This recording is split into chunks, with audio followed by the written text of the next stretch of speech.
নমস্কার বন্ধুরা, মায়ের রান্না অ্যান্ড ব্লগ চ্যানেলে আপনাদের সকলকে জানাই অনেক স্বাগত। আজ আবারও হাজির হয়ে গেলাম দারুণ স্বাদের রেসিপি নিয়ে। আমার আজকের রেসিপি কিমা চানা মশলা। যে কোনো অনুষ্ঠান বাড়ি কিংবা বিয়ে বাড়িতে কিন্তু স্টার্টারের পরে এই কিমা চানা রেসিপিটা সার্ভ করা হয় বেবি নান, কুলচা কিংবা লাচ্ছা পরোটার সাথে, যেটা খেতে খুবই ভালো লাগে। আজকে ঠিক সেই রকমভাবেই অনুষ্ঠান বাড়ির স্বাদে কিমা চানা রেসিপিটি তৈরি করব। তো চলুন আর বেশি দেরি না করে দেখে নেওয়া যাক কীভাবে তৈরি করলাম। তার আগে যারা এখনও চ্যানেলটাকে সাবস্ক্রাইব করেননি তারা অবশ্যই চ্যানেলটাকে সাবস্ক্রাইব করে পাশে থাকা বেল আইকনটা ক্লিক করে রাখবেন। তো কিমা চানা বানানোর জন্য এখানে 500 গ্রাম আমি চানা আগে থেকে ভিজিয়ে রেখেছিলাম, ওই ধরুন 3 থেকে 4 ঘন্টা মতো ভিজিয়ে এবার জলটাকে ঝরিয়ে নিয়েছি। তারপরে চানাগুলো কিন্তু এরপরে একটা প্রেশার কুকারের মধ্যে দিয়ে দিচ্ছি। প্রেশার কুকারের মধ্যে দিয়ে কিন্তু আমি 2 থেকে 3টে সিটি দিয়ে নেব। দিয়ে দিলাম পরিমাণ মতো জল দিয়ে এখানে দিয়ে দিতে হবে লবণ আর হলুদ গুঁড়ো পরিমাণ মতো। দিয়ে দিলাম লবণ আর হলুদ গুঁড়ো পরিমাণ মতো। এরপর দিয়ে দিলাম 2টো মতো তেজপাতাটা দিয়ে একটুখানি নাড়িয়ে নিয়েছি আমি একটা হাতার সাহায্যে। এখানে কিছু মশলা অ্যাড করব। দিয়ে দিচ্ছি চা পাতা, মানে যেটা আমরা চা বানিয়ে খাই, আর বড় এলাচ, দিয়ে দিচ্ছি ছোট এলাচ, দারচিনি এবং লবঙ্গ। এরপর একটা সাদা কাপড়ের মধ্যে এরকম টোপলা করে আমি কিন্তু দিয়ে দিলাম। এতে কালারটা ভীষণ ভালো আসে, একেবারে অনুষ্ঠান বাড়ির স্বাদেই কিন্তু এর কালারটা আসবে। তো দেখুন বন্ধুরা, আমি 3টে মতো সিটি দিয়ে নিয়েছি চানাটাকে, আর চানাটা কিন্তু বেশ ভালো মতো সেদ্ধ হয়ে গেছে, একেবারে গলেও যায়নি, আবার খুব ভালো মতো সেদ্ধ হয়ে গেছে।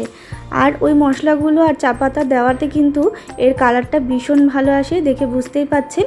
আর এই যে জলটা বেরিয়েছে সেটা কিন্তু একেবারেই ফেলে দেবেন না, সেটাও কিন্তু আপনাদের কাজে লাগবে। দেখে বুঝতেই পাচ্ছেন সেদ্ধ হয়ে গেছে। এরপরে সরাসরি গ্যাসে একটা কড়াই বসিয়ে দিয়েছি। কড়াইয়ের মধ্যে দিয়ে দিলাম বেশ কিছুটা পরিমাণ সরষের তেল।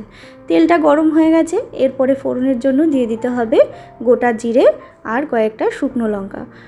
শুকনো লঙ্কাগুলো কিন্তু অবশ্যই 2 টুকরো করে দেবেন। তারপরে ফোড়নটাকে একটু ভেজে নিয়েছি। ফোড়নের যখন একটা মিষ্টি গন্ধ বেরিয়ে গেছে তখন এখানে দিয়ে দিয়েছি পরিমাণ মতো লবণ, আর দিয়ে দিলাম 2টো বড় সাইজের পেঁয়াজ কুচি। এরপরে কিন্তু পেঁয়াজটাকে হালকা লাল করে ভেজে নেব। পেঁয়াজটা খুব বেশি ভাজার দরকার নেই, হালকা লাল করে ভেজে নিলেই হবে। তো দেখুন বন্ধুরা, হালকা লাল করে কিন্তু পেঁয়াজটাকে ভেজে নিয়েছি। এরপরে দিয়ে দেব আদা, রসুন, কাঁচা লঙ্কার পেস্ট। আমি আদা, রসুন আর কাঁচা লঙ্কা একেবারেই পেস্ট করে রেখেছিলাম একটা বাটিতে, সেটাই দিয়ে দিচ্ছি। এরপরে কিন্তু আবারও একটুখানি আমি নাড়িয়ে চাড়িয়ে ভেজে নেব, যাতে আদা রসুনের যে কাঁচা গন্ধটা আছে সেটা যেন একেবারে চলে যায়। খুব ভালো করে কিন্তু ভেজে নিতে হবে। তো দেখুন বন্ধুরা, আদা রসুনের কাঁচা গন্ধটা কিন্তু একেবারে চলে গেছে। এরপরে কিছু গুঁড়ো মশলা অ্যাড করে দিলাম। দিয়ে দিলাম হলুদ গুঁড়ো, লঙ্কার গুঁড়ো, ধনে গুঁড়ো আর কাশ্মীরি লঙ্কার গুঁড়ো, যাতে কালারটা ভীষণই ভালো আসে। এরপরে একটু কষিয়ে নিচ্ছি যতক্ষণ না একটু তেল ছেড়ে যায়। তো দেখুন বন্ধুরা, একটু তেল ছেড়ে গেছে, দেখে আপনারা বুঝতেই পাচ্ছেন। এরপরে দিয়ে দিলাম টমেটো কুচি। এখানে 2টো মিডিয়াম সাইজের টমেটো কুচি ব্যবহার করলাম। তারপরেই কিমাগুলো দিয়ে দিচ্ছি। আমি কিমাগুলো কিন্তু ভালো করে ধুয়ে পরিষ্কার করে নিয়েছি।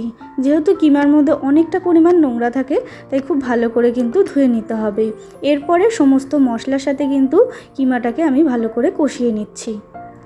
তো দেখুন বন্ধুরা, কিমাটা কিন্তু বেশ ভালো মতো কষানো হয়ে গেছে, আপনারা দেখে বুঝতেই পাচ্ছেন।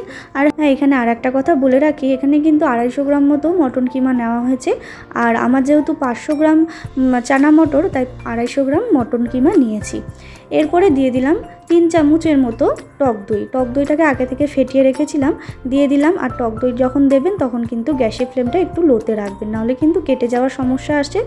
তারপরে দিয়ে দিলাম চানা মশলার পাউডার, আর দিয়ে দিলাম 1 চামচ মতো আমচুর পাউডার। এরপরে কিন্তু আবারও একটুখানি কষিয়ে নিয়েছি সমস্ত মশলা দিয়ে। আর আমচুর পাউডারটা দিলে কিন্তু একেবারে বিয়ে বাড়ি কিংবা অনুষ্ঠান বাড়ির টেস্টটাই আসে। তারপরে সমস্ত মশলা দিয়ে কষিয়ে নেওয়ার পরে দিয়ে দিচ্ছি আমি সেদ্ধ করে রাখা মটরগুলো দিয়ে আবারও কিন্তু ভালো করে মশলার সাথে আমি মিশিয়ে নেব। তো দেখুন বন্ধুরা, ভালো করে কিন্তু মশলার সাথে মটরগুলো মিশিয়ে নিয়েছি। দেখে আপনারা বুঝতে পারছেন কালারটা কিন্তু একেবারে চেঞ্জ হয়ে গেছে। দিয়ে দিলাম এখানে গরম মশলার গুঁড়ো আর একটুখানি চিনিটা আমি এখানে নুন আর ঝালটা ব্যালেন্সে থাকার জন্য দিলাম। এরপরে আবারও একটুখানি নাড়িয়ে চাড়িয়ে নিচ্ছি, যাতে সমস্ত মটরের মধ্যে সমস্ত চিনি এবং গরম মশলার গুঁড়োটা মিশে যায়। তারপরে আমি যেই মটর সেদ্ধ করা জলটা রেখে দিয়েছিলাম সেটাই দিয়ে দিলাম। সেটা কিন্তু একদমই ফেলে দেবেন না, সেটাই কিন্তু এর মধ্যে দেবেন, তাহলে কিন্তু এর কালারটা ভালো আসে। প্রায় আমি 5 থেকে 10 মিনিট মতো ফুটিয়ে নিয়েছি জলটা দিয়ে। এরপরে দিয়ে দিলাম আমি রোস্টেড কাসুরি মেথি। কাসুরি মেথিটাকে কিন্তু আমি একটুখানি শুকনো খোলায় টেলে তারপরে হাতে গুঁড়ো করে দিলাম। আর দিয়ে দিলাম 1 চামচ মতো বাটার। ব্যাস, আর কিন্তু কিচ্ছু দেওয়ার নেই। এরপরে আবারও একটুখানি ফুটিয়ে নেব যাতে বাটারটাও গলে যায় আর কাসুরি মেথির গন্ধটা যেন পুরো ছড়িয়ে যায়। ভীষণই ভালো লাগে এরমভাবে তৈরি করলে। তো দেখুন বন্ধুরা, একেবারে কিন্তু বাটারটাও গলে গেছে আর কাসুরি মেথির গন্ধটা কিন্তু পুরো চানা মশলার মধ্যে একদম ছড়িয়ে গেছে। তো দেখুন বন্ধুরা, ভীষণই ভালো লাগছে দেখতে। এরপরে কিন্তু আমি সার্ভ করে দিচ্ছি। তো দেখে বুঝতেই পারছেন বন্ধুরা কতটা টেস্টি হয়েছে। আর এইভাবে রান্নাটা করলে কিন্তু একেবারে অনুষ্ঠান বাড়ি কিংবা বিয়ে বাড়ি স্বাদেই এটা হবে। খুবই ভালো লাগে খেতে। এরপর লাচ্চা পরোটা, বেবি নান কিংবা কুলচার সাথে আপনারা এটা সার্ভ করতে পারেন। তো বন্ধুরা, আমার এই রেসিপিটা কেমন লাগলো অবশ্যই কমেন্ট করে জানাতে কিন্তু ভুলবেন না। আর বাড়িতে ঠিক এইরকমভাবে ট্রাই করবেন, একেবারে অনুষ্ঠান বাড়ির স্বাদেই হবে। আমার এই রেসিপিটার মধ্যে যদি কিছু ভালো লেগে থাকে তাহলে অবশ্যই একটা লাইক করবেন, শেয়ার করবেন। আর যারা এখনও চ্যানেলটাকে সাবস্ক্রাইব করেননি তারা অবশ্যই চ্যানেলটাকে সাবস্ক্রাইব করে আমার পাশে থাকবেন নিত্য নতুন ভিডিও দেখার জন্য। আবারও হাজির হয়ে যাব নতুন কোনো রেসিপির সাথে। ততক্ষণের জন্য ভালো থাকবেন। ধন্যবাদ।